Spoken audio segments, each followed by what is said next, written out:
Good afternoon, friends. David Wright here, and I'm your host of the Disruptive Innovators, Champions of Digital Business podcast. And today I'm lucky enough to be joined by Ramesh Razdan. Ramesh, pleasure to have you on. Delighted to be here. Yeah, absolutely.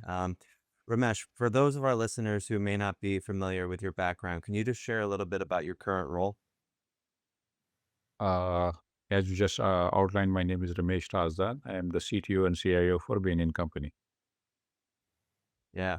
Um, I was when the team mentioned to me that we were going to have you on, I was pretty excited when I left my old firm before I started Disruptive Innovations.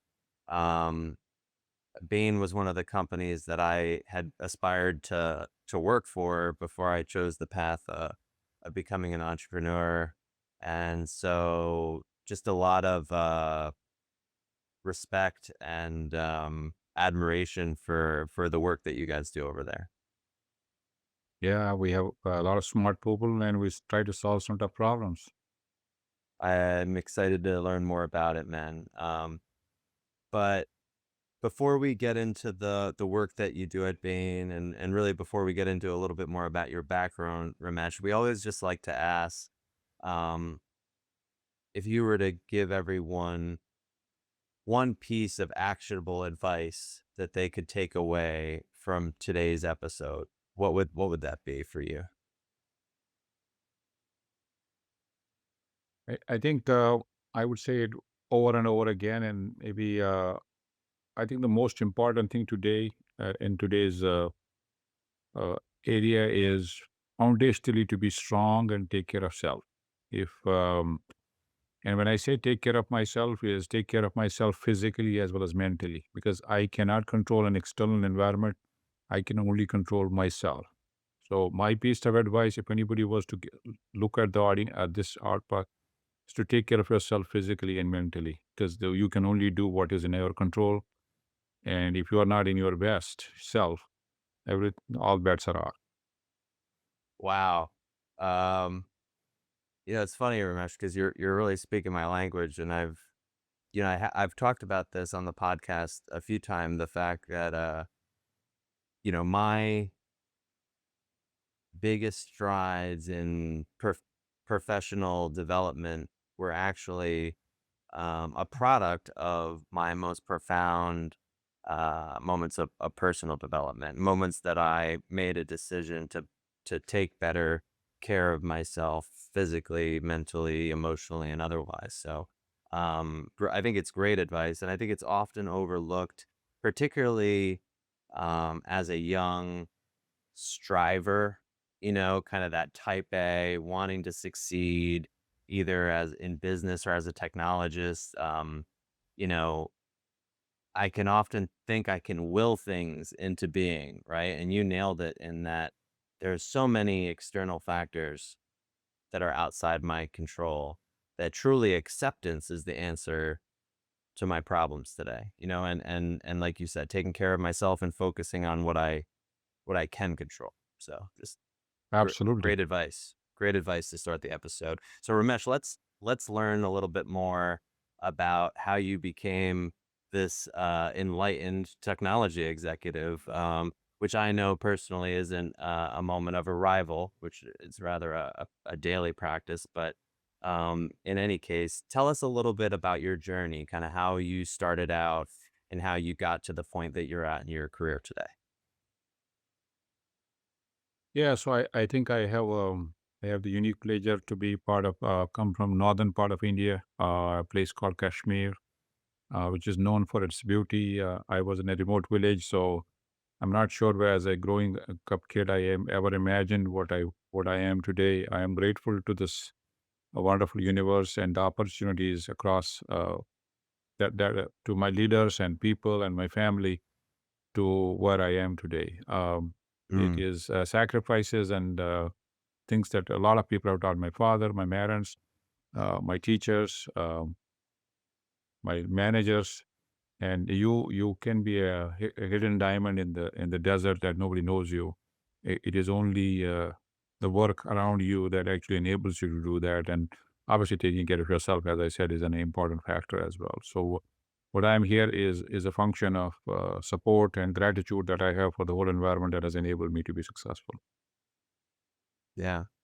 I mean, that resonates with me too. I felt like, I mean, and it ties back to what you were saying before. When I kind of let go of that degree of control and kind of let the universe guide my actions more, the more successful I became.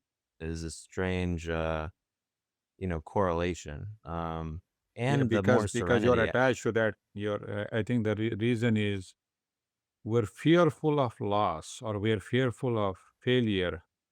Uh, because of two key things. And the two key things are either ego, because you think that something is going to hurt you, or your stake is your thing is at stake, or you're attached to the outcome because this is going the outcome is not going to be good for you, or you perceive it not to be good for, and that's what drives fear.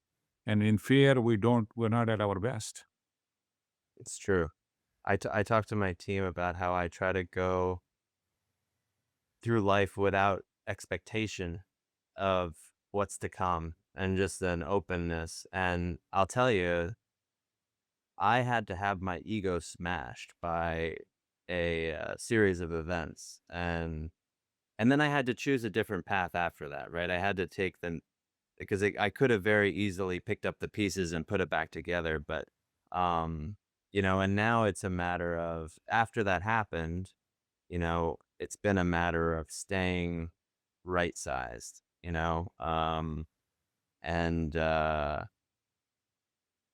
and staying in gratitude. I mean, when you were talking about the folks that kind of you helped you get to where you are, you know, I mean, I have so many people, and God or the universe for that matter, like that I owe for everything that I am today and everything that I've been able to achieve has been on the back of someone else, you know. It's very true. So you immigrated to the States, you have a number of folks that have helped kind of lift you up. Um, we talked about one of the pieces of advice you had at the beginning of the episode.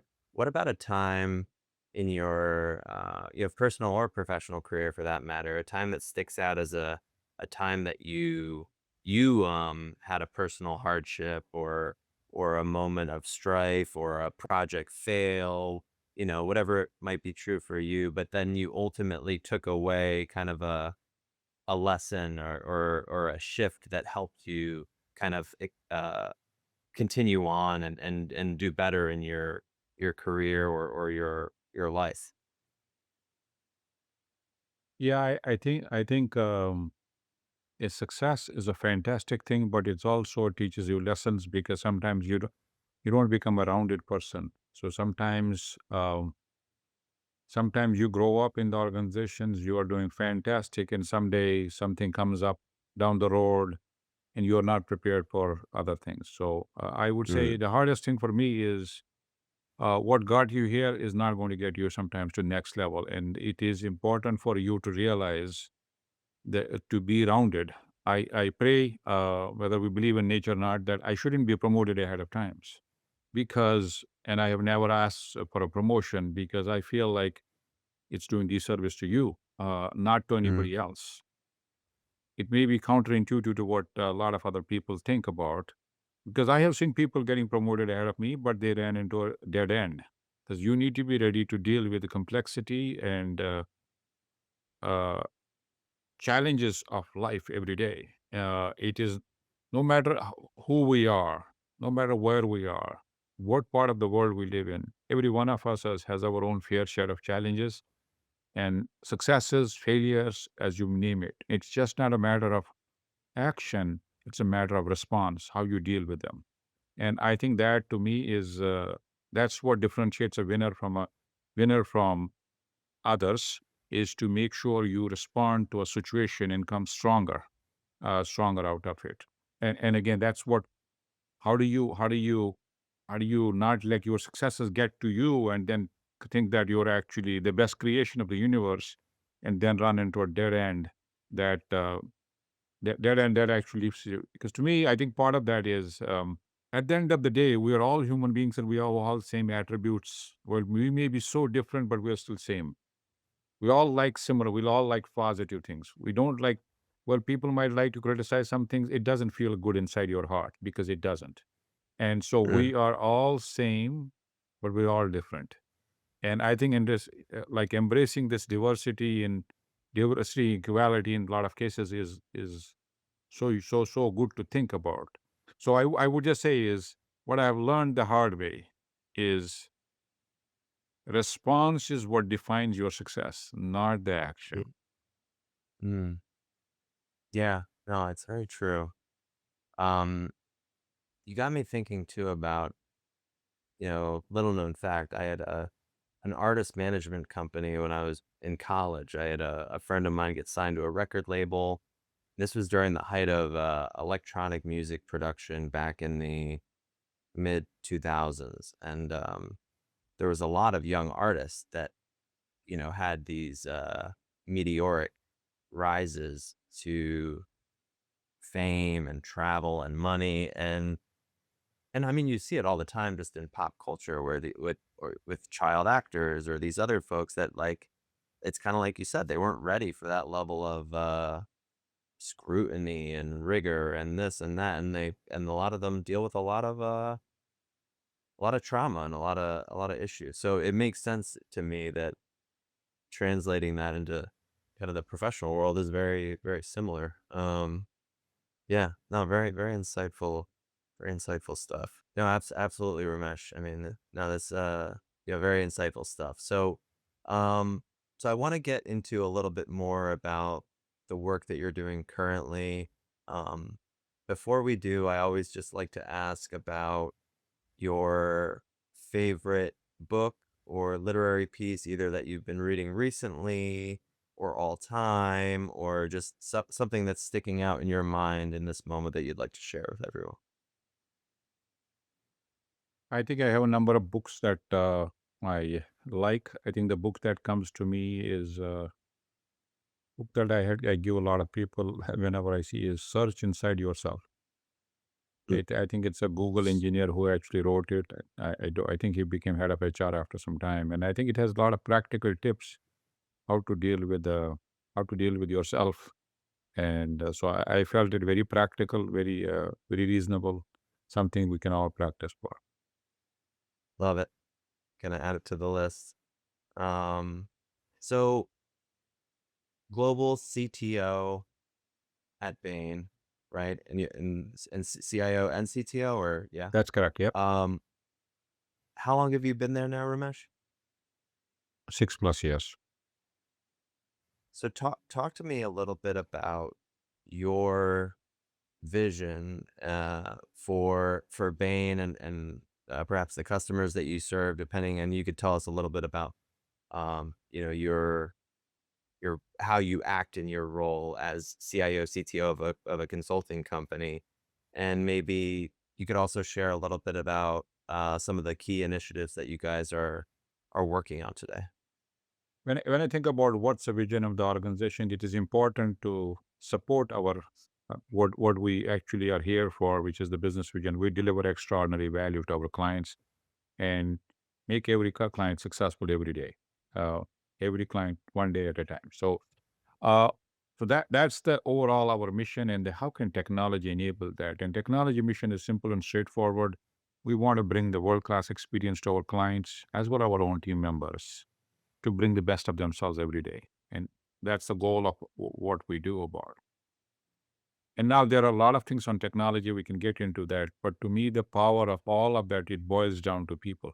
But really, if you look at uh, things that need to happen, technology uh, to bring it to life, you need people, smart people, and you need to work together. That the collaboration needs to happen together, and more technology is cutting across both business and tech. So how do we actually bring the best of self, both not only within technology, with the collaborating with the business to deliver the outcomes?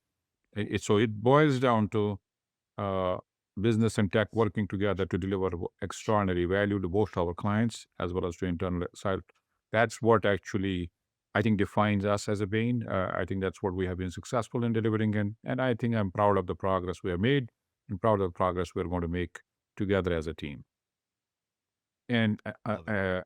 I think fundamentally it comes down to people. It comes down to people. How do we enable people to be successful? How do we support them through the success? And I think I have said in a few podcasts peaceably, I tell my team I am a servant leader. I am a servant of you, and my job is to make you successful. My job is to enable you, because if we enable everybody to be at their full potential, I think magic happens, and that's what we are here to make and do. Yeah. No, I would tend to agree. And on multiple fronts. I mean, it is most certainly all about the people. Um, my mom always used to tell me to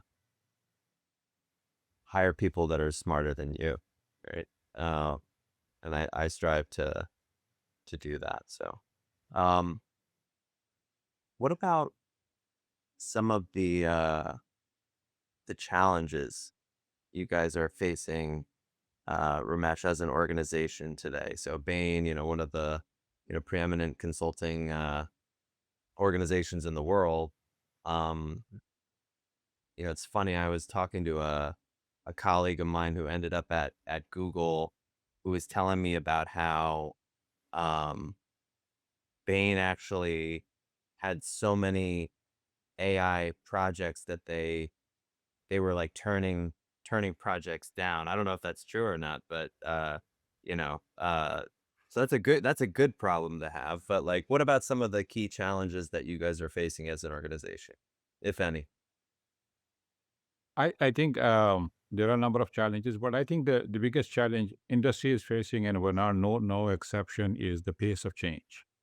I think we Mm. are living in explosive times, and what we believe was true yesterday, I think I'm not sure it changes completely, but it evolves a lot. And I think the pace of evolution is so fast. It's hard to figure out how do you future proof from a technology standpoint, how do you future proof from a people standpoint. So I would say biggest challenge is the pace of change, the pace of tech is unprecedented. How do you secure it, and how do you deliver to full potential is two ends of the spectrum, and I'm responsible for both, one to secure it, one to actually unleash that. It is too very difficult, very difficult every day.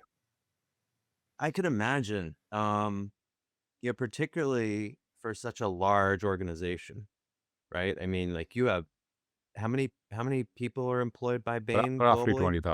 20,000 globally. 20,000 people globally, right?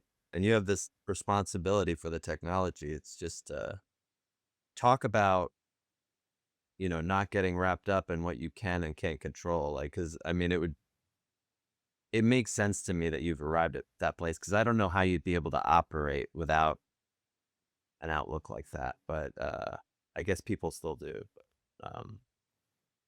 And be contented in it, or because I live a very joyous life, like I'm very joyful with like the fact that I get to wake up in the morning and the fact that I get to do work that I generally really like to do. I think to our listeners, especially to young entrepreneurs or folks that are starting businesses now or maybe have businesses, but they're not the size of Bain and Company or the CDWs, SHIs of the world. Like it does bring an opportunity for younger, nimble companies, like, leverage this time, it's a time that we can run around and add value to organizations as a young, nimble organization, or a lot of the times what we've been doing recently is actually partnering with some of these other larger companies, and not necessarily Bain, but particularly some of the resellers to be that tip of the spear because we have the time and the ability to kind of pivot and move and shake, right? Which can be more difficult when you have tens of thousands of people, right? Um, what would you say, Ramesh? Obviously there's ton of stuff being talked about. AI is such a a buzzword, but like in regard to some of the innovative technology that either you guys are deploying internally, uh, and or innovative technology that you're designing and deploying for your customers.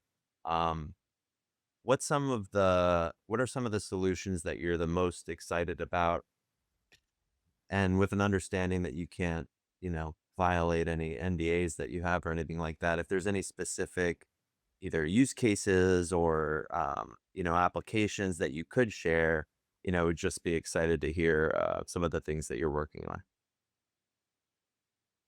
Yeah, I think if you look at today, AI has been there. I was in engineering school, what, 30 years ago, and it is today also. I think, but the amount of uh, the amount of things it can do today is drastically higher. So I am truly excited for certain some of the problems that we have never been able to solve, mostly around healthcare. And so I think AI excites me for the outcome it can deliver for stuff. It's impossible to provide a personalized and contextualized help to a person without understanding. We are all same, we're all different, but at the same time, how do you create a contextualized and personalized uh, help or support or a drug to people? That means I need to help you. I need to understand you to give you stuff. So I'm excited about what it can do to improve the lives, to improve the hopefully will become a drug free. Will become a disease-free world. That would be a positive thing about to do that. That's a potential for AI. Obviously, there is evolution with quantum computing, which is also coming down the road. I think we think that in the next 4 or 5 years it'll become commercial, but that's down the line. But I think today I would think about still I am. I know there's a lot of hype about it, but I do think there is a lot of problems that we have never been able to solve. That AI will help us solve that. Yeah. Yeah, I'm very, very excited about that as well. Just even some of the more anticipatory models and, St. Jude is doing a lot of cool stuff with, NVIDIA and AI and, just all of it is predictive medicine and what they're doing with radiology AI right now is tremendous. So agreed that healthcare, huge opportunities, both in medical or a clinical application and for the crisis that we face, at least in the United States, facing us surrounding a complete shortage of physicians and nurses, right? So how do we do more with less, right? Because that will become a very uh, real problem as more and more baby boomers continue to retire and other factors compound what is becoming an increasingly large issue. Um, so, um, what about Ramesh? I mean, so how big is your team? So 20,000 people, and then what about your IT arm? How many folks roll up under you? I'm responsible for product and IT organization. Roughly, I would say maybe 700 people, and we have some 300 contractors as well. So I would say 700 Wow. people globally across So multiple geographies. yeah, it's wild. So multiple geographies, likely multiple languages, I imagine. What are some of the best practices that you employ or advise your team on um, to lead? Right? You mentioned servant leadership, which I am a huge proponent of. Right? Um, to lead folks. Any best practices or additional strategies on guiding a global presence that you might be able to offer our fellow CIOs and CTOs today? Yeah, I actually had written a blog sometime. I talked about 10 things that aspiring leader should do, and I think I republished it at the start of the year.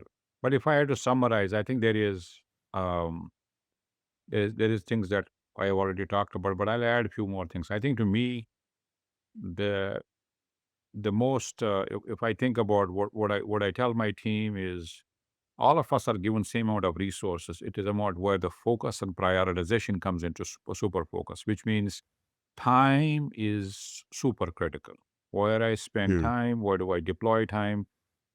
You don't have more time. I don't have less time. We all have same time. It just boils down to where am I deploying it? And I saw this beautiful video, I don't know, 10 years ago between Bill Gates and Warren Buffett, where they talk about time management and it's a beautiful, it's a YouTube video, which always changed my life because I've always thought busyness is a good thing, but busyness is a good thing as long as you have a creative time as well. Creative time is mhm, important as well as running after meeting after meeting after meeting, because that keeps you. You're not really your best self in the meeting. You're not grounded you're not thinking enough, and your value is not to be a listener. Because if you are a, you should be a listener, but you're also contributor. And contributing very intelligent is not speaking most. It's probably speaking most efficiently as where do you add the value. And for that to be, you have to be prepared for it, and you have to be mm, ready. You have to give yourself time. So time management becomes really important. I think the other one, which I kind of say a lot, is growth mindset. Yeah, for any leader, for any person, I think about glass is half full and glass is half empty. Both are true. But as a leader, you have to think, well, glass is half full and there's an opportunity to fill it. It doesn't mean that we're blind to it. It doesn't mean there's an opportunity to it, but having this positive mindset, having this growth mindset, how can I come out of that is really question. I think chaos is an opportunity to succeed. Most people thought my secret power was I could deal with chaos. I could deal with complexity because everybody throws up and everybody says, oh, how can I deal with that? So let's take a breather. This is an opportunity to create differentiated value. There's an opportunity to do something you never thought. And that again comes down to you have to do your best. It's not always up to you what the outcome is, but it's up to you to do your best. And then rest will automatically take care. yeah.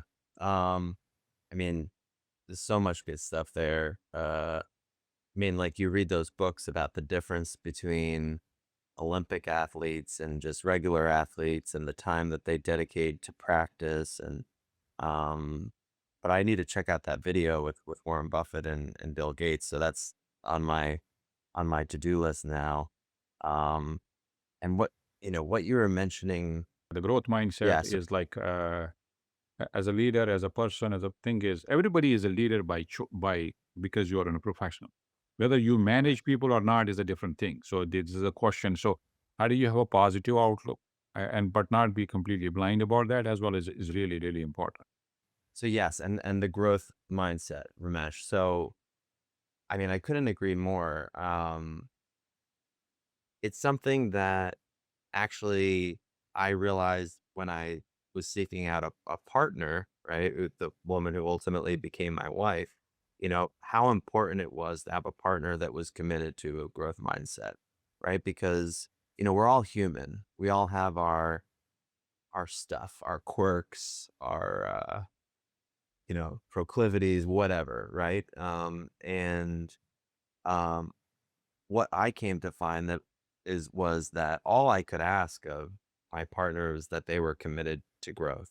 And I brought that to my team as well, right? Which is like and myself.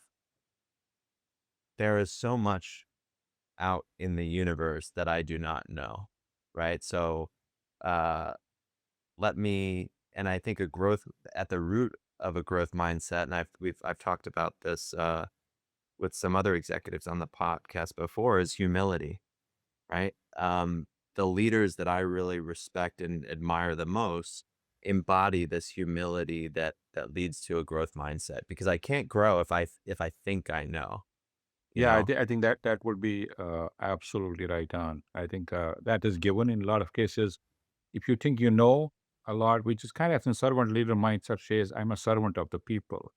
I think we are moved from an industrial era where manager was the taskmaster. He told you, David, you should do this, Ramesh, you should do this. I think that era is dead. I say the era of command and control is over. The area of collaboration and communication is here where we have to have humility, but we also have to understand I don't know everything, and I may not be able to know everything. It's just But that's not the value you create. The value you create is bringing two together so that you can create more differentiated value. And I think that to me is humility, or you can look at servant leader mindset, because you're thinking about how do you serve the people, how do you become humble and have humility to deliver, to bring the best of self to bring to that work. Right.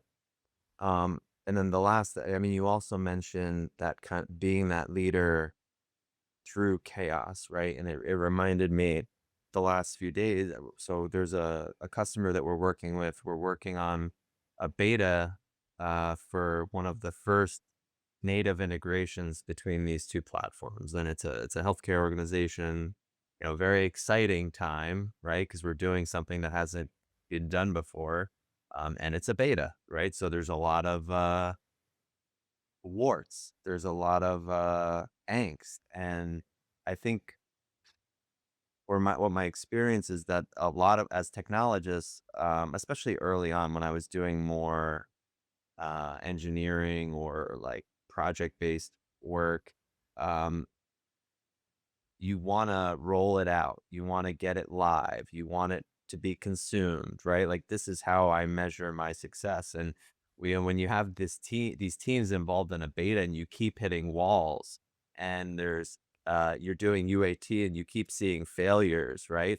It can often get to people's head. And we've seen that. And I had to have a talk with everyone recently and kind of say, guys, like the failure is a good thing, right? Like we're noticing, what we need to, improve on. We're fixing it, and then we're moving on.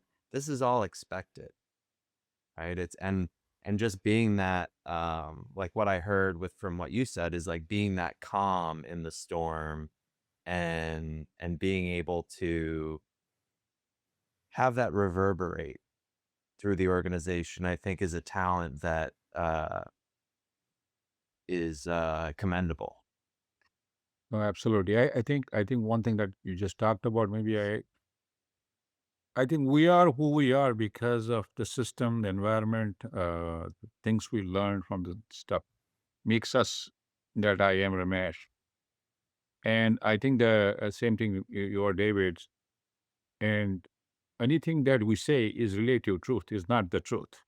Because what we say is we wear glasses. I wear my own glasses because of the system I grew in, whether we call it something below iceberg, because we have certain things that we don't know. It's not right or Mm, wrong. It's just the reality of the situation. I think the question that comes in, how do you bring differentiate value? How do you collaborate with other people? And that's what it comes down to. You have to understand and learn from the other person. You have to put a lot of effort to understand what the other person means. How does the other person work? Because different parts of the world, different parts of the globe treat same thing very differently. And sometimes you learn through the hard way that people may be more direct, or people may be more indirect, or people may not speak up. Um, but that doesn't mean that they don't know. That just means that's how they have been grown up. So how do you actually bring that to fruition? I think is a leader's job, or it's a person's job, because you want the best ideas to come forward. And but that there are techniques and things that you have to learn, because all of us are different, all of us are unique. And but to be successful, it's really critical for a leader to be the shoes of the other people, to understand them so that you can strike a common chord. You're trying to build, most of them are relationship oriented, whether you are in a team or in an environment, you want to be able to work with other people. You cannot be in isolation. 100%. Um, this has been great, Ramesh. I'm glad that the podcast has gone the way it's gone because I think it's just a lot of great stuff. Coming up on time here. Um, Last question I always just like to ask my guests is if you could go back 5, 10, 15 years in time, what advice would you give your younger self? I think I said, I think a lot of times in my earlier life, I didn't take care of myself. And I can see that it has an impact on my, I had put on weight, I had put on stuff, I cannot walk, I cannot play. And so the advice that I would give today, tomorrow, and I think The pace of change has only increased. And pace of I can be super busy looking at my digital stuff, or I can take care of myself. How do I Mm. take care of myself? Because we're not playing for today, we're playing for tomorrow. We're playing for full potential of what the full potential brings to me. And to be that, to be ready to harness on that, it has to be, you have to be in your best shape possible, physically and mentally. And that is hard. That's super, super hard in this busy environment. So I would give the same advice to them. You take care of yourself, the system will take care of you. The success definition is a Yeah. relative term. What defines success for you may be different than me. And it is okay as long as you're happy with it. It doesn't mean a title, it doesn't mean anything. It just means that I am happy. Because you also want to leave what is my legacy. Then maybe that's something we talk about.